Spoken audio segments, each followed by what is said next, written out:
Hopper! Water.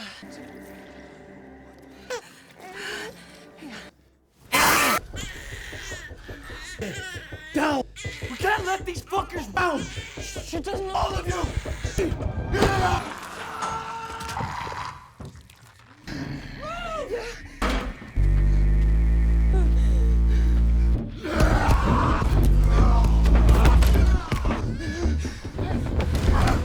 Run to the smoke!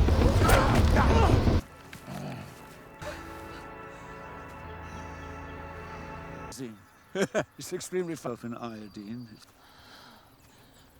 I think I'll take this. I'll call this, of course. Sir, you Dr. Kelson.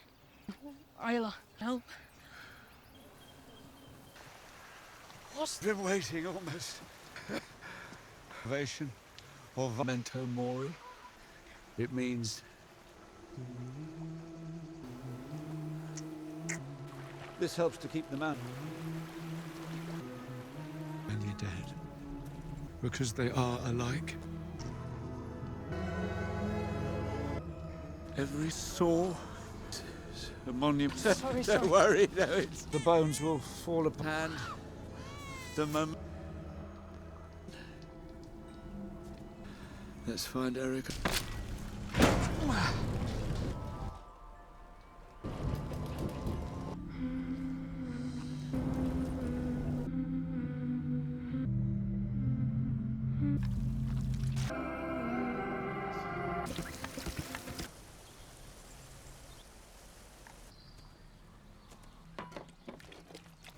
Very nice. The baby. The magic. No. And from there, try and touch my... Is that okay? Is that episodes? If what? Number a word. Diagnostic, a quick answer to your brain. Either brains your symptoms, and I know I'm confused. But didn't know how. I don't understand. Ella. Sorry. It's making me laugh. Doctor, please. Please. Where one more, I can Spike. go and I can. Doctor.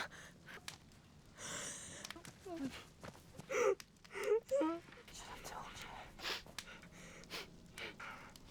Spike, you can't help. Try and always remember that.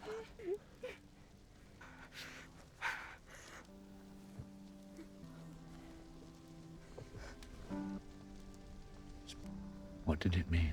There are many kinds of death. The best. You and Isla, you love Spike. Memento.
Dad, you don't need to look for me. Walking. Dr. Kelson. baby. She's okay. Her name is Isla.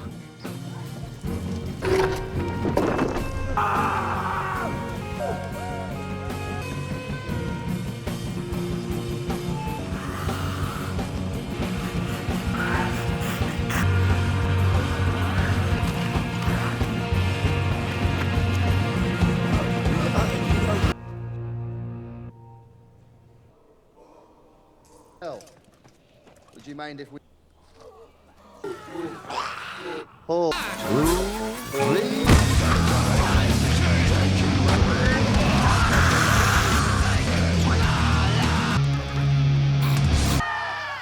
Me. Eve.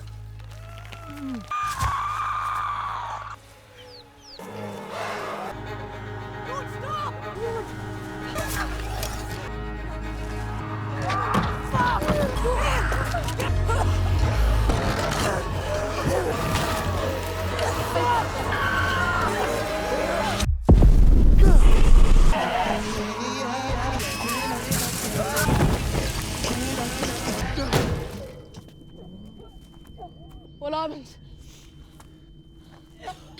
And this is me.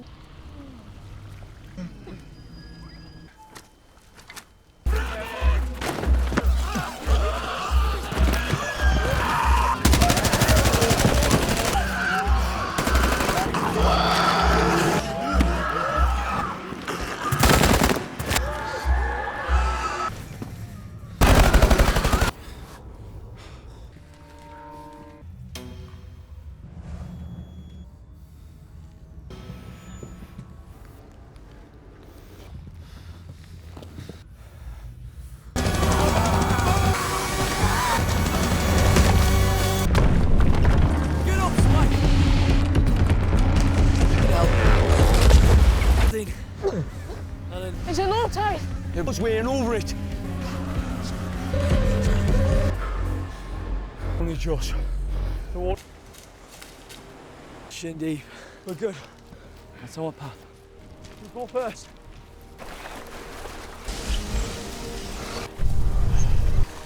Eh? Alpha! Dad! Go! Keep moving! Get up now!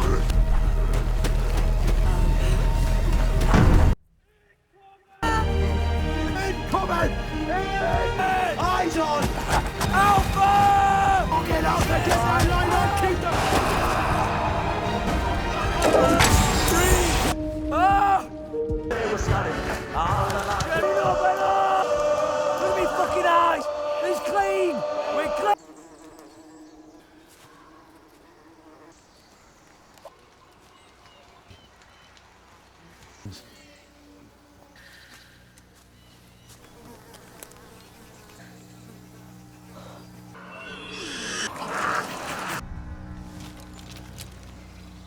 No.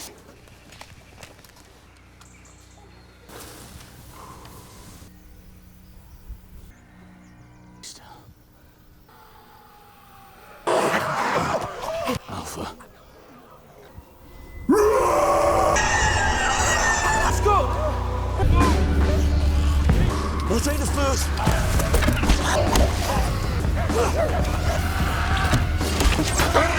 Head and heart.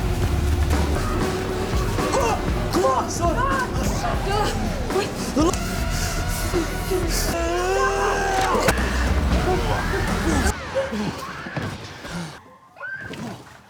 Up and down again.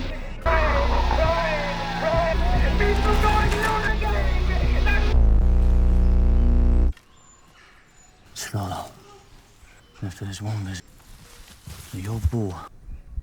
Good. I'm good. Go get your first kill.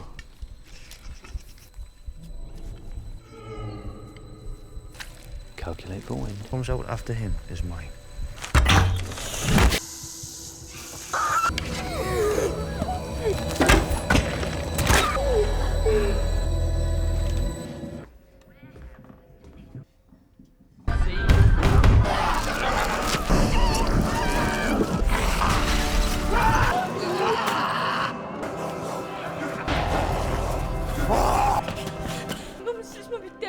This is a glorious day. Keep this with you always. That's my children!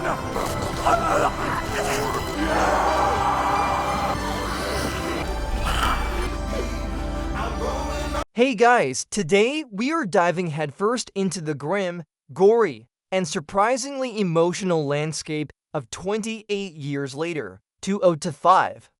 Grab your hazmat suits and a strong cup of tea, because this isn't just another zombie flick. This is a journey through a world trying to remember what normal even means, only to have it ripped away by something even more terrifying. We're talking about a new, improved kind of apocalypse. What could go wrong, right? I put a lot of work into these, so if you like what you see, a like and a subscribe is always appreciated. No worries if not. Let's get into it. Our story kicks off a staggering 28 years after the original outbreak in a surprisingly picturesque, albeit heavily fortified, valley known as the Haven. It's a sanctuary carved out of the post-apocalyptic chaos, where humanity has, against all odds, managed to build a semblance of normal life. We meet our protagonist, Maya, a young woman hardened by necessity but still possessing a spark of hope. She's busy teaching her younger sister, Alara, how to tend to the hydroponic gardens. The sunlight filters through the protective netting, a stark contrast to the world beyond their walls. The sound of children's laughter mixes with the gentle hum of the wind turbines. It feels almost peaceful to peaceful, if you know what I mean. Maya's mentor, a grizzled but kind-hearted veteran named Kale, often reminds her that peace is a luxury, not a given, especially in a world where the infected still roam. He's the kind of guy who smells like old leather and too much anxiety, but he's right. This fragile peace is, of course, too good to last. Kale, leading one of the Haven's regular scouting parties, returns with a look on his face that spells trouble. They've encountered something different, not the familiar, screeching, blood-soaked rage infected that everyone knows.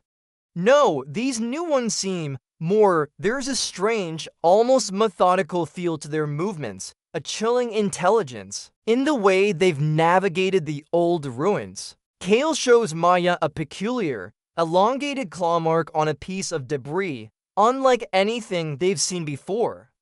The air crackles with unspoken fear. The elders of the Haven, who've seen generations born into this quiet struggle, gather in hushed tones. The clatter of their old, wooden meeting table is the only sound breaking the tension. Maya feels a knot tighten in her stomach. It's like the universe decided, you guys are getting too comfortable. Let's dial up the nightmare factor a bit, and just like that, the new threat isn't just whispers anymore. It's a roaring, tearing reality. The Haven's seemingly impenetrable defenses are tested by a surge of these apex infected. They're faster, more agile, and unnervingly coordinated. They don't just mindlessly charge. They seem to flank, to strategize. The crack of splintering. What is the main gate gives way is deafening, followed by the terrifying screeches of the new horde. It's a symphony of pure, unadulterated panic.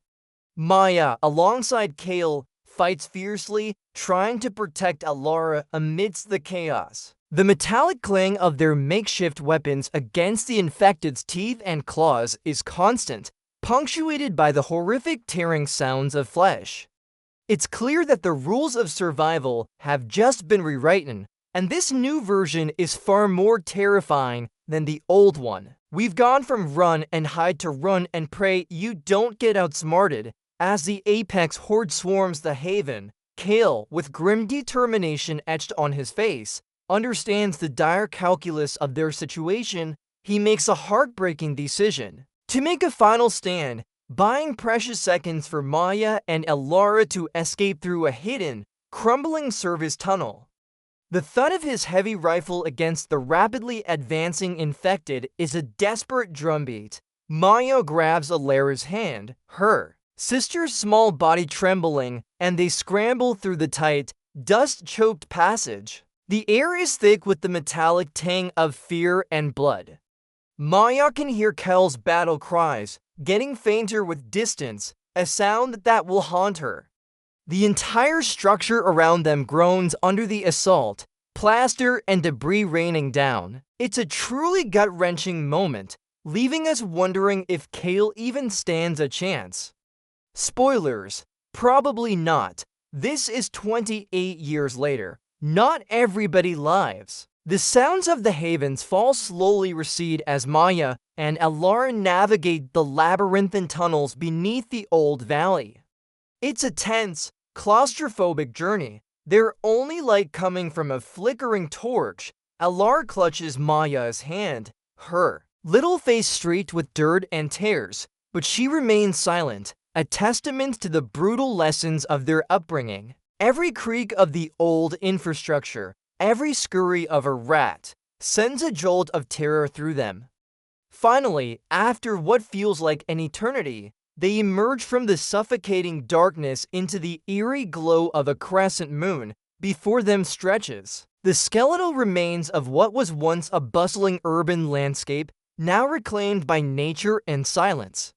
The bitter taste of loss is palpable, mixed with the acrid scent of smoke drifting from their ruined home. This is not just an escape. It's an exile into a world far more dangerous than the one they knew. With their home reduced to ashes and echoes, Maya and Alara find themselves truly alone, to tiny figures swallowed by the immense, brutal emptiness of the outside world. The early morning light paints the ruined London skyline in stark, almost beautiful hues of gray and orange, but there's no beauty in the desolation. Trees and vines have burst through concrete, reclaiming what was once human dominion. The wind whispers through empty buildings, carrying the faint, unsettling scent of decay. Maya pulls Alara close, a silent promise hanging in the air. I will protect you. It's a world where every rustle of leaves, every distant bird call, could signal danger. The clatter of loose stones under their worn boots is the only sound of their passage, amplifying their utter vulnerability. Survival here isn't just about fighting.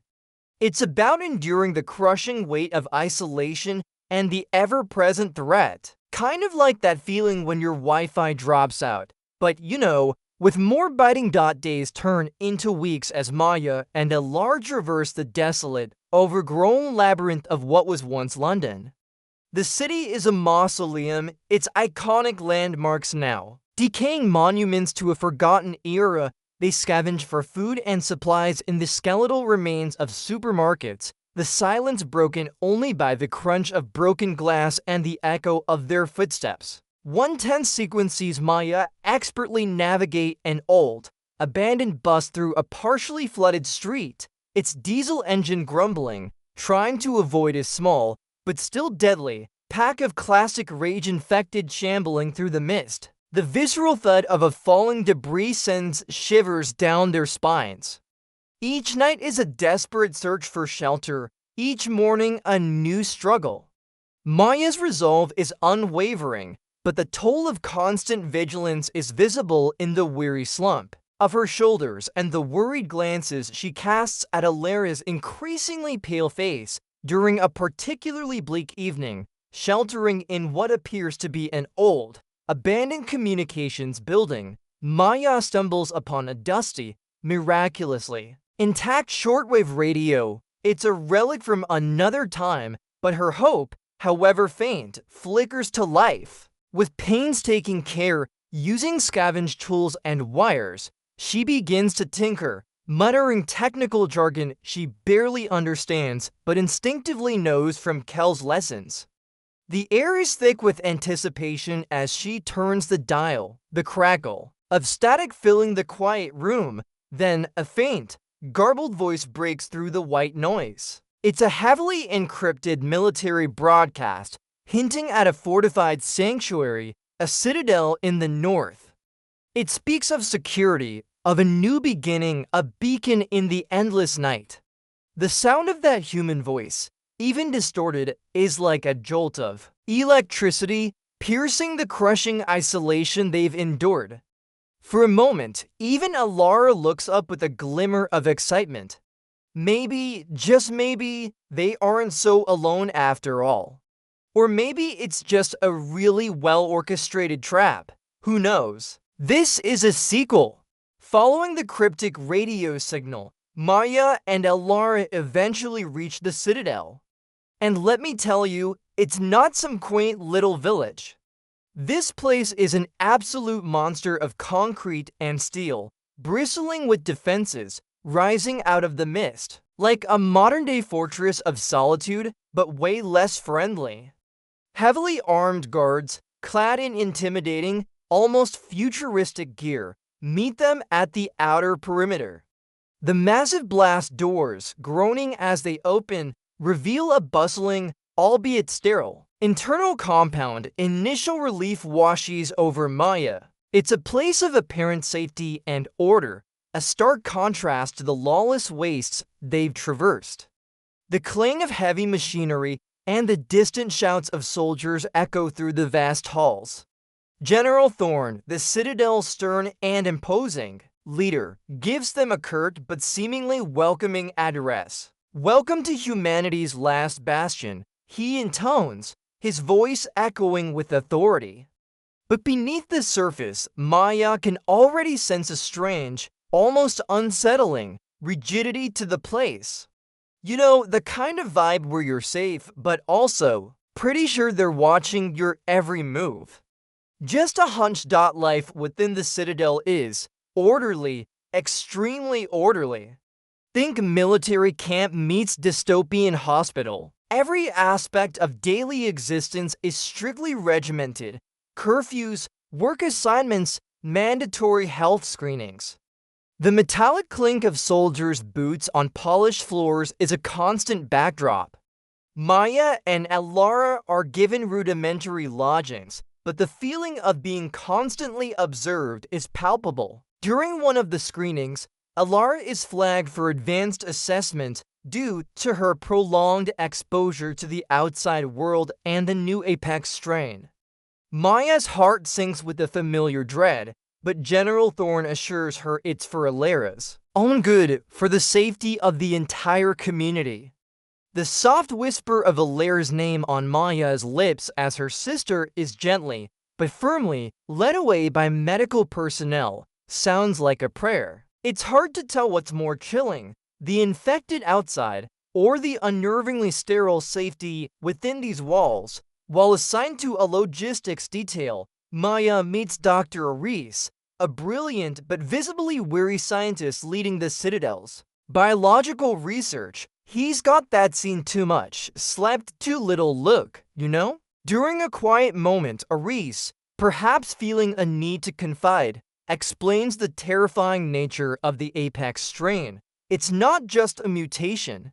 It's an evolution. He shows Maya holographic projections of neural patterns, explaining how these infected exhibit adaptive learning, coordinated pack behavior, and even a rudimentary form of communication.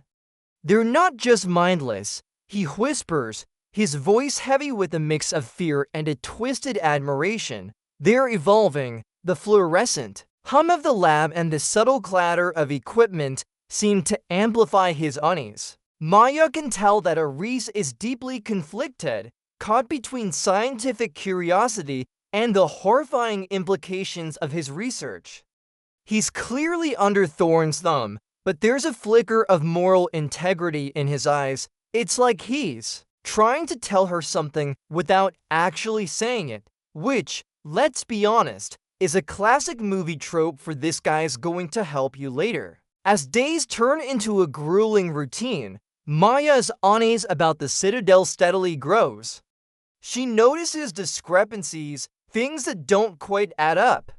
There are hushed conversations among the lower-ranking staff, quickly silenced whenever an officer passes by. She frequently sees groups of unwell civilians, often disoriented and fearful, being escorted by Thorne's elite guards to a restricted sector, never to be seen again. The clatter of their footsteps echoes eerily down sterile corridors.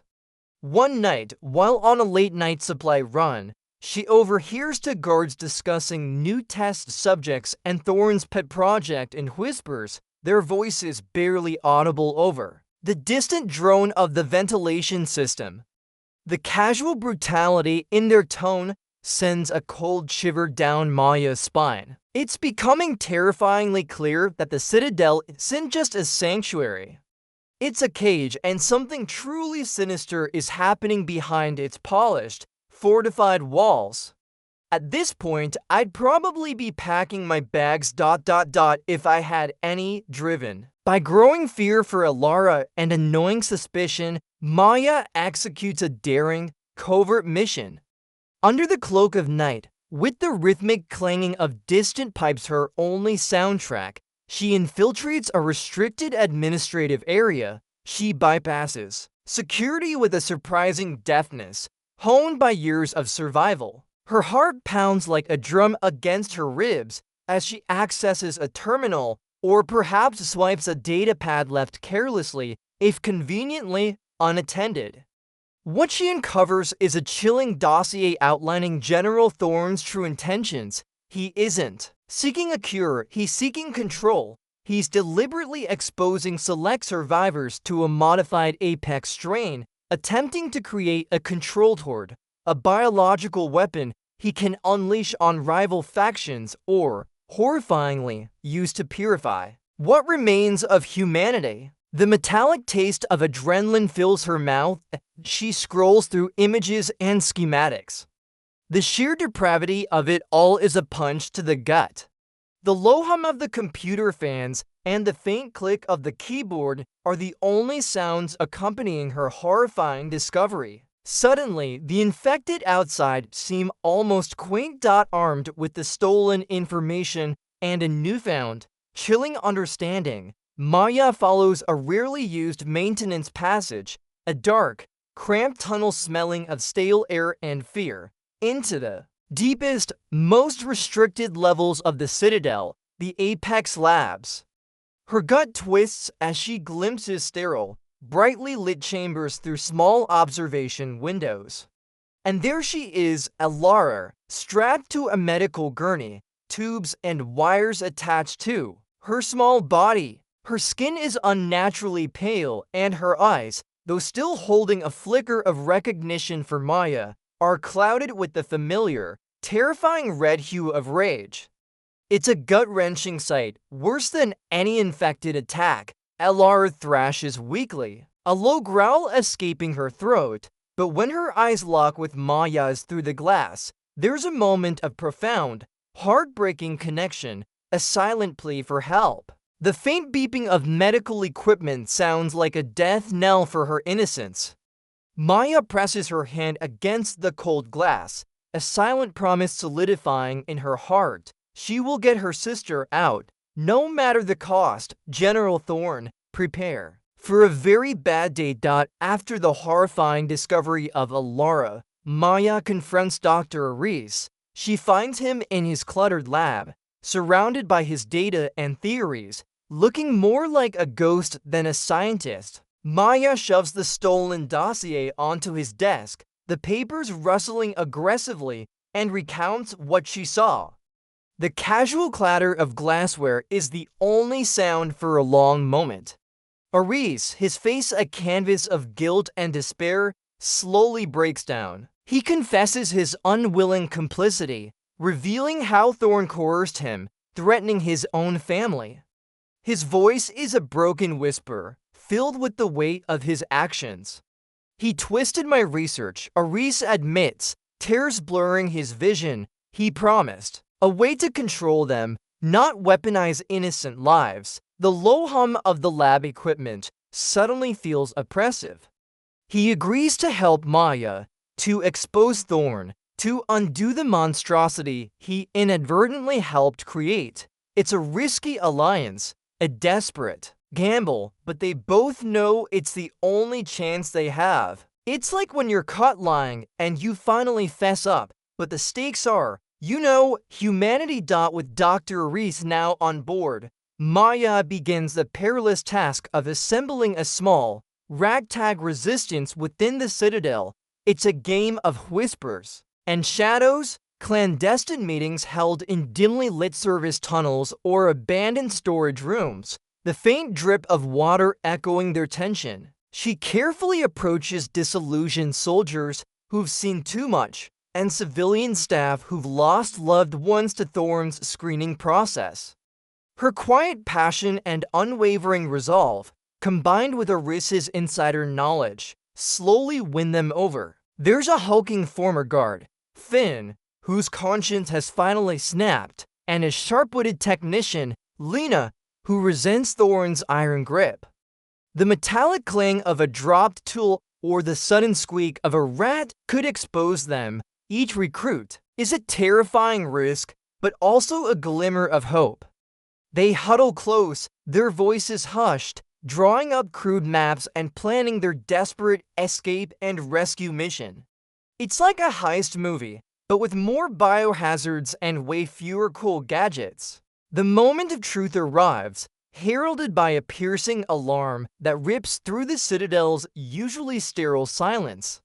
Lena, a genius with electronics, deftly bypasses the security grid, the digital hum of the systems momentarily going dead before emergency lights flash blood red. With a hydraulicus, a heavily reinforced door leading to the Apex labs slides open. Maya, Aris, Finn, and their small band of allies burst in, the metallic clang of their boots echoing in the suddenly chaotic corridor. Guards stream in, shouting orders, their weapons raised. Gunfire erupts, sharp and violent, echoing off the cold concrete walls. It's a desperate, frantic scramble, every second a matter of life and death. The air is thick with the scent of ozone and gunpowder. Maya pushes forward, her eyes fixed on the path to Alara, her sister's life hanging by the thinnest of threads. This is not a drill, people. This is a full-blown prison break, and the prison is a death trap. General Thorne, his face a mask of cold fury, isn't about to let his pet project be ruined. As Maya's team fights their way through the corridors, Thorne unleashes his ultimate weapon. With a single, brutal press of a button, massive reinforced doors hiss open in the lower levels and a terrifying, controlled horde of Apex-infected pours out. These are the ones he's been assimilating, their eyes glowing red, their movements unnaturally precise, directed by a series of sonic emitters wielded by Thorne's most loyal guards. The low, guttural growls of the horde mix with the terrified screams of Citadel personnel caught in the crossfire. The concrete floors vibrate with the thunder of their collective charge. Thorne isn't just trying to stop Maya. He's sending a chilling message, sacrificing his own people to reclaim his property. The stench of fear and ozone is almost overwhelming. It's like a villain who just really wants to prove a point, even if it means destroying everything. In a truly shocking twist, who should appear, covered in grime and looking like he'd wrestled a bear, but Kale, turns out, our tough-as-nails mentor managed to escape the Haven's fall, somehow. He reappears at a crucial choke point, a narrow service corridor, just as Thorne's forces and a segment of the Apex horde are closing in on Maya's retreating group. With a grim nod to Maya, a silent goodbye passing between them, Kale positions himself, a heavily modified shotgun in his hands, and several satchels of explosives strapped to his chest. The thunderous roar of his shotgun echoes through the confined space, a desperate defiance against the oncoming tide. He fights with the fury of a cornered beast, a flurry of metallic clangs and wet thuds. He buys them precious seconds, enough for Maya, Aris, and Alara to make it through a final blast door. With a final, defiant roar, he detonates the explosives. The ground shudders, a deafening explosion rips through the corridor, sealing it off and burying Kale and a significant portion of Thorne's pursuers. The raw, visceral sound of the explosion is followed by an agonizing silence, a testament to his sacrifice. It's a moment that will forever burn in Maya's memory. Seriously, Kale, way to make an exit. The escape from the Citadel is not the end of their ordeal, it's merely the beginning of another desperate sprint for survival. Maya, with Aris's help, carries a barely conscious Alara through a landscape even more blighted and toxic than before. The world outside the Citadel's walls has continued its decay, now featuring pockets of irradiated fog and crumbling, unstable terrain. Every step is a hazard, the dry, cracking earth threatening to give way beneath their feet. Alara's condition is worsening, the apex strain taking a firmer hold. Her occasional shivers and guttural moans are a constant, heartbreaking reminder of the ticking clock.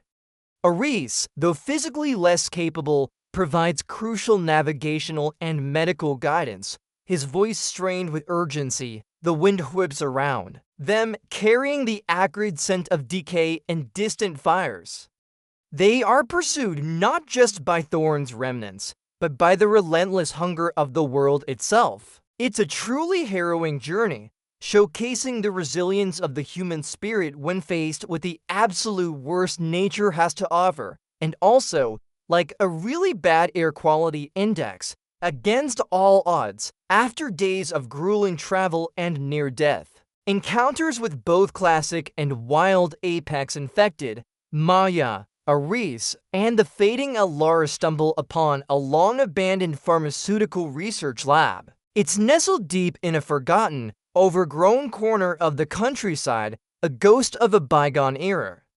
Dust covers everything, but to Aris's amazement, much of the sophisticated equipment is surprisingly intact, powered by an old, sputtering emergency generator. The air inside is thick with the smell of old chemicals and neglect, but it's a beacon of hope in their desperate quest. The faint hum of the generator provides a fragile soundtrack to their new, precarious sanctuary. Aris's eyes light up with a renewed sense of purpose, seeing the potential for a genuine counteragent, something beyond Thorne's twisted designs. Maya, utterly exhausted, collapses momentarily, but the sight of Alara's still, pale form spurs her back into action. They have a chance, however slim. It's like finding a fully stocked vending machine after a week in the wilderness. You just know you're about to have a good or at least less terrible time. Inside the dusty, ancient pharma lab, time becomes their most precious and rapidly diminishing commodity. Dr. Aris works with a desperate, almost manic intensity, surrounded by a constellation of glowing beakers, whirring centrifuges, and bubbling chemicals. The air crackles with the low hum of ancient machinery and the frantic energy of his focused work. He's trying to synthesize a viable counteragent, not a cure, but something that might halt or even partially reverse the apex assimilation in. Alara, meanwhile, Maya, her rifle clutched tight, stands guard at the shattered entrance, her ears straining against the desolate wind. She catches glimpses of movement in the distant, overgrown hills and the faint, unsettling rumble of vehicles. Thorne's forces are closing in. The metallic clang of Aris dropping a beaker, quickly salvaged, is a stark reminder of the pressure. Alara's breathing becomes shallow, her body convulsing occasionally. The stakes have never been higher. It's a race against the clock, against a brutal general, and against the very essence of the apex strain. No pressure, Aris, but the fate of a child, and potentially humanity, is in your shaky hands. The inevitable arrives with a thunderous roar. General Thorne, his face contorted with vengeful obsession, launches his final, full-scale assault on the pharma lab. Armored vehicles, surprisingly well-maintained, rumble through the overgrown fields, their heavy machine guns spitting Fire! The piercing whistle of incoming projectiles, followed by the shattering glass and crumbling concrete of the lab, creates a cacophony of destruction. Thorne's remaining loyalists, a desperate and brutal cadre, charge forward, leading a wave. Of his controlled apex infected, these infected, their movements eerily synchronized with Thorne's orders, are a terrifying, living weapon. The metallic clang of bullet casings hitting the floor is almost continuous. Maya and her few remaining allies fight with grim determination, returning fire, but they are vastly outnumbered. The air is thick with smoke, dust, and the pungent smell of gunpowder. It's a desperate last stand, the walls of the old lab groaning under the relentless onslaught. This is the big finale, folks, where all the pieces come together to explode spectacularly, just as it seems all hope is lost. As the lab's defenses crumble and the apex horde floods in, Dr. Aris unleashes his desperate gambit. With a final, frantic push, he manages to rig the lab's old ventilation system, releasing a concentrated burst of his crude, partial counteragent into the air. The chemical, a fine mist, spreads quickly through the enclosed space. The effect is immediate and devastating for Thorne's plans. The controlled apex infected, caught in the mist, pause, their eyes flickering with confusion, the unnatural red glow wavering, then, with a chilling, synchronized growl, they turn. Not on Maya, not on Aris, but on Thorne's unsuspecting soldiers. It's a chaotic, visceral uprising as Thorne's weapon turns on its master. The screams of the soldiers mix with the horrifying screeches of the now unleashed apex, the clang of weapons replaced by the sickening sounds of tearing flesh. The plan to weaponize them has backfired spectacularly, and the sheer poetic justice of it is almost beautiful amidst the horror. That's what you get for playing God, Thorne. Amidst the maelstrom of the apex uprising, with Thorne's forces decimated and the lab in ruins, Maya finally corners General Thorne. His face is a mask of pure, unadulterated rage and disbelief at his crumbling empire.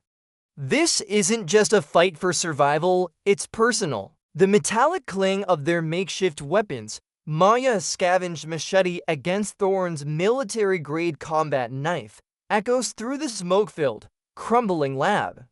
It's a brutal, visceral hand-to-hand combat, each blow delivered with the weight of years of suffering and betrayal.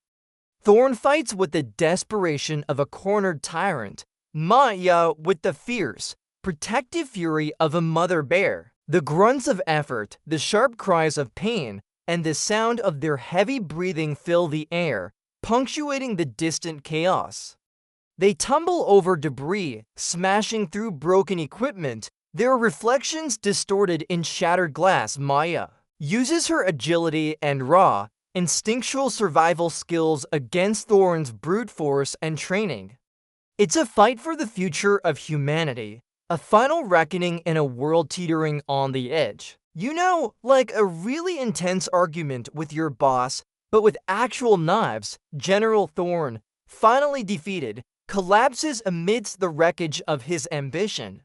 The partial counteragent, while not a cure, proves effective. The apex infected, no longer controlled by Thorne, roam the surrounding landscape, but they are different now, docile, almost confused, their eyes still red but lacking the predatory gleam. The immediate threat is neutralized. Aris, exhausted but triumphant, administers the final dose of the stabilizing agent to Alara. She's still changed, her movements occasionally jerky, her eyes still holding a hint of red, but she is stable, and she recognizes Maya fully. Maya holds Alara's hand, her sister's small fingers grasping hers tightly. As the sun rises over the now quiet, scarred landscape, casting long, golden shadows, a fragile new hope begins to bloom. The battle is won, but the war for the future of humanity has just entered a new, uncertain, but potentially brighter chapter.